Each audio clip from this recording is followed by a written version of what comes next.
ऐसा कोई नहीं है जो कभी खुश ना हुआ हो। हर कोई कभी ना कभी खुश रहा है। समस्या ये है कि वो उसे कायम नहीं रख पाते। बात बस यही है। बस दो चीजें हैं, आप कितने आनंदित हैं और अपने आसपास के लोगों के साथ कितना आनंद बांटते हैं। बस 2 दिन ऐसा करके देखिए, आप अपने भीतर वाकई शानदार बन जाएंगे।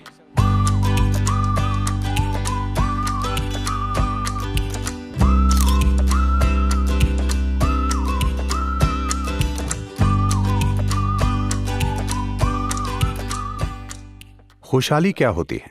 आप जीवन में वाकई अच्छा कब महसूस करते हैं? आप वाकई अच्छा कब महसूस करते हैं?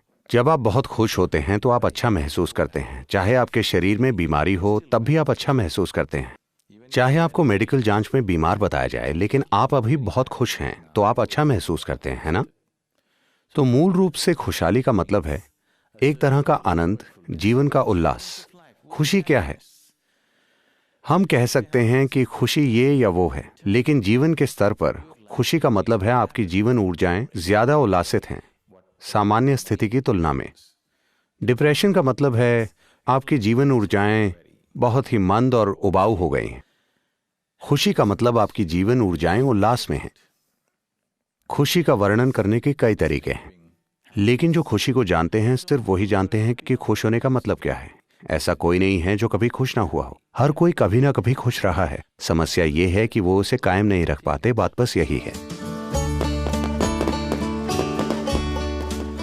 तो आपको खुद पर इरादे लादने की जरूरत नहीं है। बस कुछ सरल तरीके अपनाइए ताकि आप मंद ना पड़ें। देखिए, बहुत से लोग जो बिजनेस करते हैं वो सोचते हैं कि वो सिर्फ IRS के लिए लेन देन का हिसाब रखते हैं। नहीं नहीं, आप सिर्फ IRS के लिए ऐसा नहीं करते। इसकी वजह यह है कि लेन देन का हिसाब रखे बिना पता ही नहीं चलेगा कि फायदा हुआ या नुकसान। हिसाब किताब रखने के पीछे यही सोच है। आप आगे बढ़ रहे हैं या पीछे जा रहे हैं, यह जानने के लिए आपको एक अकाउंट बुक की जरूरत है। आप एक और अकाउंट बुक क्यों नहीं रखते? हर दिन के अंत में देखिए कि Just check. Am I a little more joyful today than yesterday? क्या मैं आज कल से थोड़ा सा ज्यादा खुश हूं? अगर आपने ये 5 साल की उम्र से शुरू किया होता तो आप अब तक परम आनंद से भर चुके होते। फायदा ही फायदा। आप ऐसे हो गए क्योंकि आपने इसका अकाउंट नहीं रखा। एक दिन आपने जांच की, जब समस्या काफी बड़ी हो गई तब आपने देखा कि आप बहुत नुकसान में हैं। हर दिन, हर महीने का हिसाब रखिए Just keep accounts. कि क्या मैं पहले से ज्यादा खुश हूं या कम। बस 2 ही चीजें हैं,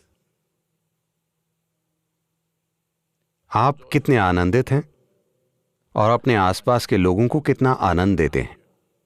इसका आप अकाउंट रख सकते हैं। अगर आप इसका अकाउंट रखें, लोग अपने पैसों का अकाउंट रखते हैं जैसे कि वो पैसे अपने साथ ले जाएंगे।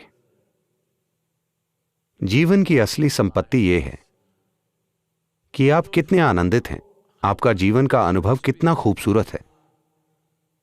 आनंद अपने आप में कोई लक्ष्य नहीं है, लेकिन यह जीवन के लिए जरूरी माहौल है। अगर आप यह माहौल नहीं बनाते तो आपके आसपास जो कुछ भी है वो बेकार चला जाएगा। कल अगर आप सुबह उठें, नहीं, ये मेरी कामना नहीं है, लेकिन मैं चाहता हूं कि आप ये जानें कि रात में सोने जाने वाले सभी लोगों में से लाखों लोग कल सुबह नहीं उठेंगे। And tomorrow, और अगर मैं और आप कल उठ जाएं, तो क्या ये एक शानदार चीज नहीं है? लाखों लोग नहीं उठे, आप उठ गए। क्या यह अद्भुत चीज नहीं है? आप मुझसे सहमत नहीं लग रहे हैं, क्योंकि समस्या बस यही है कि आप इस विचार से जी रहे हैं कि आप अमर हैं। अमर कहने से मेरा मतलब है कि आप वाकई ऐसा नहीं सोच रहे कि आप अमर हैं, लेकिन आप अपनी नश्वरता के प्रति जागरूक नहीं हैं। अगर आप अपनी नश्वरता के प्रति जागरूक नहीं हैं तो कहीं ना कहीं आप सोचते हैं कि आप अमर हैं, है ना? दिन में कितने पल आप जागरूक होते हैं कि आप नश्वर हैं? अगर आप जागरूक होते तो क्या आपके पास शिकायत करने का समय होता? क्या आपके पास किसी से लड़ने का समय होता? क्या आपके पास जीवन में कुछ बकवास करने का समय होता? अगर आप जागरूक होते कि आप नश्वर हैं तो आप सिर्फ वही चीजें करते जो आपके और आपके आसपास सभी के लिए बिल्कुल जरूरी है। ऐसा मत सोचिए कि ये नकारात्मक चीज है। मृत्यु नकारात्मक नहीं है, सिर्फ यही चीज आपके जीवन को मूल्यवान बनाती है। अगर आप हमेशा यहीं रहें तो आपको कोई झेल नहीं पाएगा। अगर आप बस इस एक चीज को लेकर जागरूक हो जाएं, यानी आप हमेशा जागरूक रहें कि मैं नश्वर हूं। आपको ये सोचने की जरूरत नहीं है कि मैं आज मर जाऊंगा। हम जितना हो सके उतना लंबा जीना चाहते हैं। बस आप इतना जानिए कि एक दिन मैं मर जाऊंगा। हर दिन हर पल अगर आप खुद को याद दिलाएं कि ये छोटी जिंदगी है, मैं नश्वर हूं, एक दिन मेरा अंत होगा, बस ऐसा 2 दिन करके देखिए, आप अपने भीतर वाकई शानदार बन जाएंगे। बस इतना ही करना है। यही योग का बुनियादी पहलू है। जो सबसे पहली शिक्षा दी गई थी वो ये थी कि ये आपका कर्म है, मतलब ये आपकी करनी है। आपका जीवन और आपके जीवन का अनुभव पूरी तरह से आपने ही बनाया है। अगर ये चीज आप में गहरी नहीं उतरती तो आप जरूरी बदलाव नहीं लाएंगे। आपको अब भी लगेगा कि हाँ, मैं जानती हूं ये मेरे कर्म हैं, लेकिन आपको पता है मेरे पति ने क्या किया। इस तरह आप में बदलाव नहीं आएंगे। पहले आप ये समझिए कि ये मेरी करनी है, पूरी तरह से मेरी करनी है। जैसे ही आप ये देखते हैं तो आप में उसे बदलने की क्षमता आ जाती है। मैं देख रहा हूं, लेकिन क्या आप जानते हैं कल उन्होंने मेरे साथ क्या किया? अब आप उसे नहीं बदल पाएंगे। इससे फर्क नहीं पड़ता कि किसने क्या किया। जो आपके अंदर हो रहा है, आपके जीवन का अनुभव पूरी तरह से आपका बनाया हुआ है। यह आपका कर्म है। कर्म कोई ऐसी चीज नहीं है जो आपके ऊपर कहीं से आ गिरी है। कर्म मतलब यह आपकी करनी है, यह आपका बनाया हुआ है, यह आपने किया है। सोने जाने से पहले हर वो चीज जो आप नहीं हैं उसे एक तरफ रख दीजिए। हो सकता है वो आपके लिए कीमती हो, जैसे आपका घर। क्या ये आप हैं? हाँ, मेरा घर। ठीक है, आपकी भावनाएं उससे जुड़ी हैं, पर ठीक है, उसे एक तरफ रख दीजिए। आपके पति, क्या वो आप हैं? नहीं, ये तो आसान है, मैं वो नहीं हूं।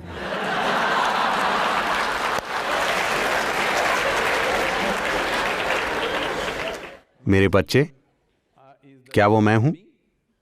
ओ, ये थोड़ा मुश्किल है, लेकिन नहीं, वो मैं नहीं हूं। वो आपसे कहने लगे हैं। अगर वो 12 साल के हो गए हैं तो आपको बता चुके होंगे। तो कपड़े आप पहनते हैं, क्या वो आप हैं? नहीं। जो शरीर आपने धारण किया है, क्या वो आप हैं? नहीं। ये सारे विचार और भावनाएं, क्या ये आप हैं? नहीं। हर वो चीज जो आप नहीं हैं उसका एक ढेर बना दीजिए। असली ढेर नहीं, बस इसे अपने मन में कीजिए। हर चीज अलग रख दीजिए। मैं देखता हूं। हर दिन आप इसका अभ्यास कीजिए। एक दिन जब आप सफलतापूर्वक हर वो चीज अलग रखते हैं जो आप नहीं हैं, तो जो आप हैं वो स्पष्ट हो जाएगा।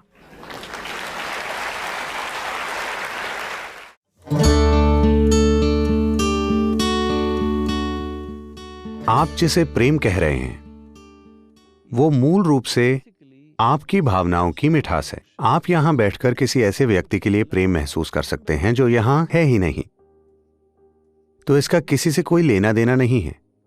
यह बस आपकी भावनाओं की मिठास है। अब आपका प्रेम संबंध, आपकी प्रेम करने की क्षमता सेल्फ स्टार्ट पर है या पुश स्टार्ट पर? आप किसी दूसरे व्यक्ति का इस्तेमाल अपने भीतर प्रेम लाने के लिए कर सकते हैं, या आप खुद ही प्रेममय बन सकते हैं।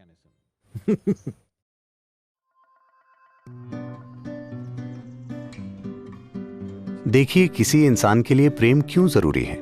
हर इंसान लगातार अपनी मौजूदा स्थिति से कुछ ज्यादा बनना चाहता है। आप किसी चीज को खुद में समाकर अपना हिस्सा बना लेना चाहते हैं। पूरी कोशिश यही है। अगर यह भावनाओं के स्तर पर होता है, अगर आप भावनाओं के माध्यम से ऐसी कोशिश करते हैं, तो हम इसे प्रेम संबंध कहते हैं। आप भावनाओं के इस्तेमाल से किसी ऐसे व्यक्ति को अपना हिस्सा बनाना चाहते हैं जो आपका हिस्सा नहीं है। यह प्रेम संबंध है। अगर आप जागरूक होकर ऐसा करते हैं तो हम इसे योग कहते हैं। हर दिन 5 मिनट किसी ऐसी चीज के साथ बैठिए जिसके आपके लिए कोई मायने नहीं है। शायद कोई पेड़ या पत्थर या कीड़ा या मकोड़ा। कुछ समय बाद आप पाएंगे कि आप उसे उतने ही प्रेम से देख सकते हैं जितने प्रेम से आप अपनी पत्नी, पति, माता, पिता या कुत्ते को देखते हैं। शायद कीड़ा ये नहीं जानता, शायद मकोड़ा ये नहीं जानता। इससे फर्क नहीं पड़ता। अगर आप हर चीज को प्रेम से देख पाएं तो पूरी दुनिया आपके लिए एक खूबसूरत वस्तु बन जाएगी। आपको एहसास होगा कि प्रेम कोई ऐसी चीज नहीं है जो आप करते हैं, यह आपके होने का तरीका है।